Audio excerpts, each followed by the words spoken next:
this for me. Oh my gosh. I know. That is so nice. I looked, I'm like, Oh, I know. I can split it. Do you want me to get a cup?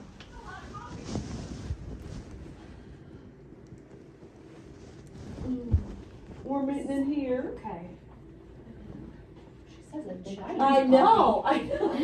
Isn't that's From? that's what all of us noticed. So she walked in like, I mean, I already have one today, but that looks. I know, doesn't that look fantastic. delish? I know. Hi, ladies. Hi. Where'd you get that? Mr. Harlan's class. Nice. I know. Wow. I know. I'm not gonna drink it right now because I'll spill it on myself. All right, Mr. Bradley, you want to have a seat? I understand. All right. So, I spoke with Mr. Bradley about some concerns that you guys had shared with me, and then he wanted to talk to you guys directly. So, Mr. Bradley, Actually, I had my colleague help type something up for me, okay. so I will say as such. Okay. Well, you guys are in here, so I'll say your guys' name. Miss Kate, Miss Funk, Miss Corey, Miss Busher, Miss Fork. I really appreciate your concern, but I have to be honest in the most respectful way possible. I feel like my teaching styles are being compromised and by me being labeled as somebody who is getting too close to students. As a black male, I really believe in building a relationship with my students and family because we all know in my community, I may be the only positive black face they see throughout the day as a male. The students deserve a safe male figure who can talk to them, who can talk and feel understood, male or female. With the constant calls into the office, moments of me being lectured about my relationship with students that are females, I personally do feel attacked. If there are no verbal feelings of these students saying that they express uncomfortable feelings around Mr. Bradley, I feel like my teaching style should not be compromised and interaction with my students should not be questioned. I don't even play them type of games anyways, because I am an uncle and I took care. I don't have kids of my own, but I took care of well enough kids that are daughters to know that I don't play them type of games. I am a fun-loving man and enjoy being a black male in the students' eyes that they can trust and believe in. So, Mr. Bradley, I want to speak to that because no one is accusing you of something that's inappropriate, but it is about appearances, right? So if we have teachers who are uncomfortable with how close you're getting to a student, it is their responsibility to tell me, right? And then it's my responsibility to tell you. And we've talked about that. Because you are a male, it is somewhat of a different standard when you're in schools.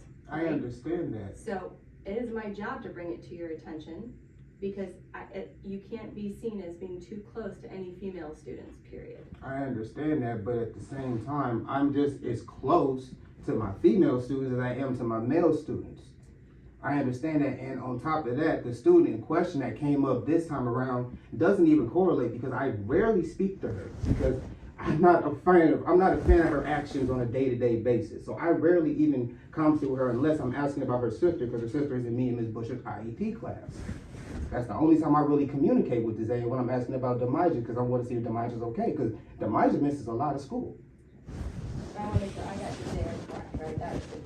So why can you guys give Ms. Riley an example of what makes you feel a little uncomfortable about it? Just, you were talking to her one day, and I don't know what day, Well, but you were talking to her one day during science and between transition times, and you were just very close, kind of like touching a I little didn't bit. touch her. I didn't touch her. I haven't touched her. I haven't, and ever since the incident with Serenity, I have not put a hand on a female. I made it a prevalent point not to put physical interactions with a female student unless it's accidental. Like the other day, we was racing outside and I bumped into a few of the girls when we was racing. Other than that, I do not interact with them students physically, female-wise, because of that incident back in December. So I didn't touch Desiree. I don't know what you saw, Miss Funk, but I did not touch Desiree, ma'am. Sorry. I'm telling you that is what I saw. Okay, well, and I'm that telling is you what what. made me uncomfortable. Okay, well, that's a you problem because I did not touch Well, her. it's gonna, here's the thing though, Mr. Bradley, it's gonna be a you problem, okay? Because if I have a teacher who feels uncomfortable with how close you are to a student, if it's enough to make her uncomfortable, it makes me uncomfortable. Okay. Regardless of what the situation is, I have to watch out for you and the liability for you and the liability for the district, okay? Because appearances and how people feel about things, perception is reality.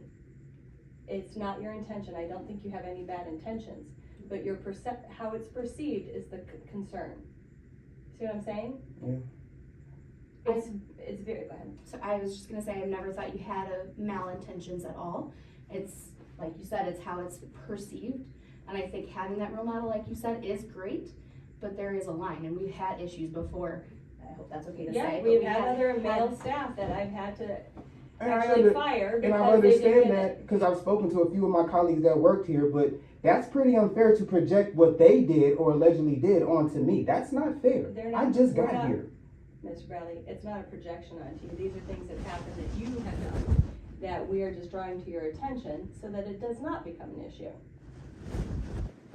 Okay. I mean, that's where we're at.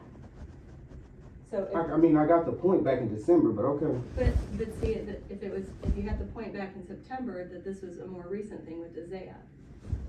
I don't, like I said, but we go back and forth all day about that, and we ain't got all day. I didn't physically interact with Isaiah. Verbally, yes. Physically, never physically interacted with Isaiah.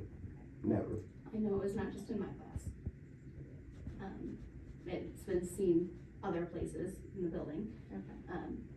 Have anybody even asked Isaiah, how does Isaiah feel around Mr. Bradley? No, so. Nobody asked that? Mr. Y'all just Bradley, assume? Correct. It is, Okay. I'm not asking a student if they feel comfortable with you or not. That is an inappropriate conversation with a student.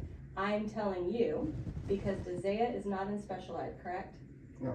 Okay, you have no business talking to her then. If it's uncomfortable for the people around you who are seeing it throughout the building and not just in Mrs. Funk's room, then just don't talk to Isaiah other than to say hi and, I'm not. Has saying any other either. teacher expressed concern about me being around Isaiah or any other female students for that matter? Yes. And if y'all would just go to lunch, you be on lunch, Ms. Ford. Do I come and approach the students, or do the students come approach me? Let's be honest. What do I do at lunch? I sit at the middle table, I eat my lunch, and I go put my bag up. And then I come back, they all want to talk to Mr. Bradley. I don't control that, Miss Corey. When I'm in line, do I say hi to the girls first, or do they say hi to me first? And I've talked to the girls about that and made clear that the expectations in the hallway is that they should have their mouths And closed. when they say good Can you morning, just- I say quiet guys, and I say good morning, but let's be quiet in the hallway. I've never tried to start a party in the hallway when Arnasia and Serenity and Akila all them want to say hi, Mr. Bradley, and all this and that. Akila and Angie got this joke, they calling me a traitor and all of that. I don't let the joke manifest in the hallway because hallway zero expectation is zero noise in the hallway. Now we'll joke around about that at lunch, but in the hallways, no. I always tell them, let's keep our mouths shut because you guys are in the hallway and passing. So, I think, and I appreciate the fact that you are like enforcing the rules in the hallway and things like that. If it was just one person who had a concern, maybe it's a misinterpretation. If multiple people have a concern, then it's how it's being perceived by the staff, Mr. Bradley. You have to be aware of that and you have to change that. You have to adjust. I mean, this doesn't have to, I know it feels like it's an attack on you because you take it personally. No Yeah, one's, because yeah. that's basically calling me a pedophile in its own search and you saying I have pedophile tendencies. No, if I'm everybody's not. concerned, that's basically saying that Mr. Bradley might have pedophile tendencies. If everybody's concerned how I'm interacting with Let students. me be very clear. If I thought you had pedophile tendencies, you would not be standing in this room. Okay? Well, this is what I'm telling you. The fact that you're still employed here is the fact that I don't think you're a pedophile. Okay? I think you're new to being in a school system and it's new to you on how to interact with students in this age group all day long in a school setting. That's why I'm trying to coach you on it so that you don't lose your job. And you have to take that and adjust. That's it. I don't think you have negative tendencies towards kids. If I did, you would not be standing here, okay? So you just have to be aware of that. And it is hard to be a guy, I know it. It is very hard because junior high girls, you could say hi to them and they're like, oh, you're younger, they have feelings. The hormones are rampant in junior high, middle school, 6th grade, 5th grade. It is nothing that you're doing, but girls can catch feelings like that because they're teenagers. That's why you have to be that much more careful with the girls. That is the only point. When you look at Mr. Jenkins, you look at Mr. Keyshaw, they're not touching people, they're not, excluded with them, or, you know, you look to them as role models of how to act with all the kids. Cause they've been in the school system longer. Okay? Okay. Ladies, is there anything else that you needed to talk to Mr. Bradley about? Mr. Bradley, did you have any other I have questions nothing about the else to things? say. Alright, Nothing else. alright. I appreciate your time, everybody. Thank you.